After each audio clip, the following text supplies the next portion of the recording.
നമസ്കാരം. ലോക്സഭാ തെരഞ്ഞെടുപ്പിൽ ബിജെപിയുടെ നേതൃത്വത്തിലുള്ള എൻഡിഎ മുന്നണി 400 സീറ്റുകൾ നേടി അധികാരത്തിൽ എത്തുമെന്ന ആത്മവിശ്വാസം പ്രകടിപ്പിച്ച് രംഗത്തെത്തിയിരിക്കുകയാണ് പ്രധാനമന്ത്രി നരേന്ദ്രമോദി. ഇന്ത്യ ടുഡേ ടിവിക്ക് നൽകിയ പ്രത്യേകമായ അഭിമുഖത്തിലാണ് മോദി ഇക്കാര്യം വ്യക്തമാക്കിയത്. 400 സീറ്റുകൾ നേടുക എന്നത് കേവലം മുദ്രാവാക്യമല്ല എന്നും അത് യാഥാർത്ഥ്യത്തിലേക്ക് അടുക്കുകയാണ് എന്നുകൂടി മോദി പറയുന്നുണ്ട്.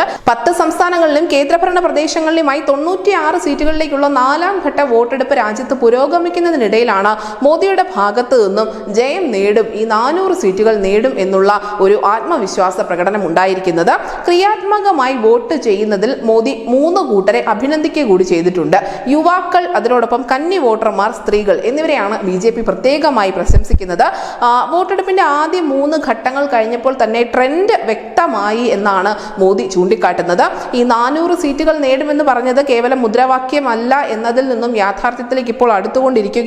ഏകദേശം പകുതിയോളം സീറ്റുകളിലെ വോട്ടെടുപ്പ് കഴിഞ്ഞതിന് പിന്നാലെയാണ് പ്രധാനമന്ത്രി നരേന്ദ്രമോദി ഈ ഒരു വിജയ പ്രതീക്ഷ പങ്കുവെക്കുന്നത്. എന്തായാലും രാജ്യത്തിന്റെ ഭാവി സുരക്ഷിതമാക്കുന്നതിന്റെ ഭാഗമായി ഉഷ്ണതരംഗം ഉണ്ടായിട്ട് പോലും വൻതോതിൽ വോട്ടർമാർ തങ്ങളുടെ സമ്മതിദാന അവകാശം വിനിയോഗിക്കാൻ ബൂത്തുകളിലേക്ക് എത്തുന്നുണ്ട് എന്നുകൂടി മോദി പറയുന്നു.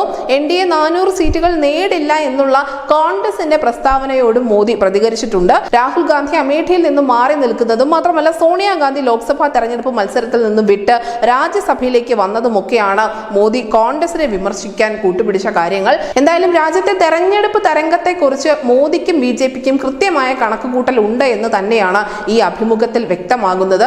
അതുകൊണ്ട് തന്നെയാണ് ഈ 400 സീറ്റുകൾ എന്നുള്ളത് കേവലമായ ഒരു മുദ്രാവാക്യമല്ല, മറിച്ച് അതൊരു യാഥാർത്ഥ്യമാണ്.